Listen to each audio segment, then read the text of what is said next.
یہ قربانی کرتی کیا ہے جب آپ کسی کے لیے قربانی، یہ بڑے سارے لوگوں نے دی، باپ نے بڑی قربانی دی اولاد کے لیے، بعض اوقات بہن بھائیوں کی طرف سے اچھا نتیجہ برآمد نہیں ہوا، لیکن بعض بھائیوں نے بڑی قربانی دی اپنے بہن بھائیوں کے، بعض بڑوں نے بڑی قربانیاں دی، لیکن اگر رزلٹ اس طرح کا نہیں بھی برآمد ہوا تو قربانی دینے والے کے دل کو اللہ نے سکون بڑا عطا فرمایا ہے، راحت اللہ تعالیٰ نے پوری عطا کی ہے، وہ جو قرار قلبی ہے، اطمینان ہے، وہ رب پورا عطا کرتا ہے۔ ہم یہ تقریریں سمجھ کے چیزوں کو لیتے ہیں اور تقریر سمجھ کے سنتے ہیں اور کانوں کا ذائقہ لے کے نکل جاتے ہیں، اس کو ذرا باریک بینی سے سوچیں۔ ایک بھائی دوسرے بھائی کے خلاف مقدمہ لیے کھڑا ہے عدالت میں، ایک 5 مرلے کے پلاٹ پر جھگڑا ہو رہا ہے، فساد کھڑا ہے، لیکن حضور کے صحابہ ہجرت کر کے مکے سے مدینے آئے ہیں، برادری اور قبیلہ اور رنگ اور انداز اور طور طریقہ تہذیب، اس میں بھی بڑی چیزوں کا فرق، لیکن مدینے والے محبوب نے کہا یہ مہاجر اور انصار آپس میں بھائی بھائی ہیں، بھائی یہ بھائی بھائی ہیں آپس میں، بھائی بھائی کس رشتے سے؟ مدینے والے کا کلمہ پڑھنے کے رشتے سے۔ بھائیوں نے کیا کیا؟ انصار مدینہ نے پوری جائیداد پھیتا رکھ کے، دھاگا رکھ کے جائیداد تقسیم کی۔ بھائی کا حصہ ہوتا ہے نا جائیداد میں، وہ بھائی نسباً تو سگے نہیں، لیکن نبی پاک صلی اللہ علیہ وسلم نے جب ان کو بھائی بھائی بنا دیا نا، انہوں نے اپنی جائیدادیں بانٹ کے، چلتے کاروبار بانٹ کے، باغ بانٹ کے، اپنے جانور بانٹ کے اپنے بھائیوں کو دیے، اور میرا رب قرآن پاک میں ان کی تعریف فرماتا ہے۔ اللہ انصار مدینہ کی تعریف فرماتا ہے، کہا وَيُؤْثِرُونَ عَلَىٰ أَنفُسِهِمْ وَلَوْ كَانَ بِهِمْ خَصَاصَةٌ، یہ سورہ حشر ہے۔ رب فرماتے ہیں وہ اپنے بھائیوں کو ترجیح دے دیتے ہیں اگرچہ انہیں بڑی ضرورت بھی ہو۔ ایسا نہیں کہ وہ ضرورت مند نہیں تھے، انہیں حاجت تھی، ان زمینوں کی ضرورت تھی۔ پھر نتیجہ کیا ہوا؟ بنو نذیر کا علاقہ فتح ہوا نا، تو نبی پاک صلی اللہ علیہ وسلم نے انصار مدینہ کو بلایا،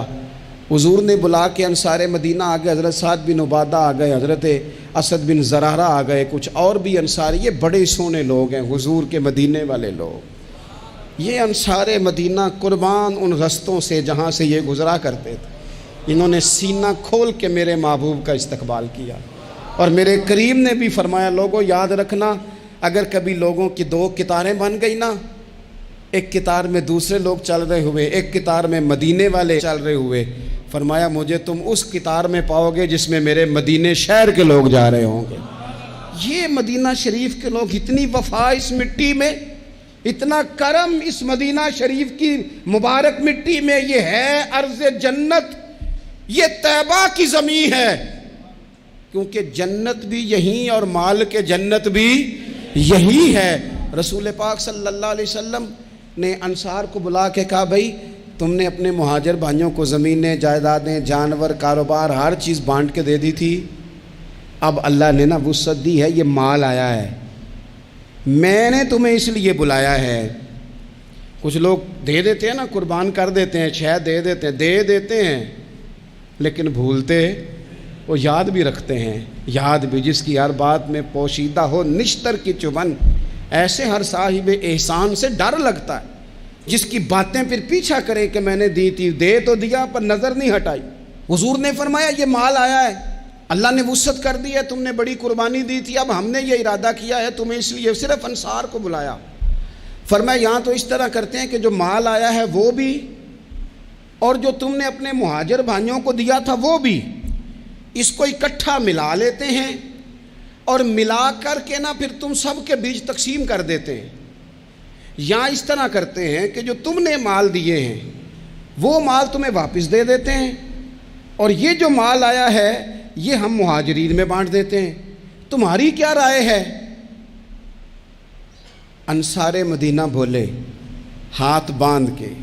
درود پڑھ کے، آنکھوں کا وضو کر کے عرض کرنے لگے یا رسول اللہ صلی اللہ علیہ وسلم، کریم ہم نے تو آپ کی زبان سے سنا کہ یہ تمہارے بھائی ہیں، سونیا مالوں میں کیا ہمارے تو دلوں میں بڑی جگہ بن گئی ہے، یا رسول اللہ صلی اللہ علیہ وسلم اگر آپ نے رائے پوچھی ہے نا تو پھر اس طرح کریں جو مال ہم نے انہیں دیا ہے وہ بھی ان کے پاس رہنے دیں، اور یہ جو آج آیا ہے یہ بھی سارا مہاجر بھائیوں میں ہی تقسیم کر دیں، انہی کو دے دیں یا رسول اللہ، انہی کو، ہم تو یہاں کے باسی ہیں، پرانے رہنے والے ہیں، کام چل رہا، دے دیں انہیں۔ میرے محبوب کا چہرہ کھل اٹھا، حضور اتنے راضی ہوئے کہ حضور کی رضا دیکھ کے لوگوں کی آنکھوں میں آنسو آ گئے۔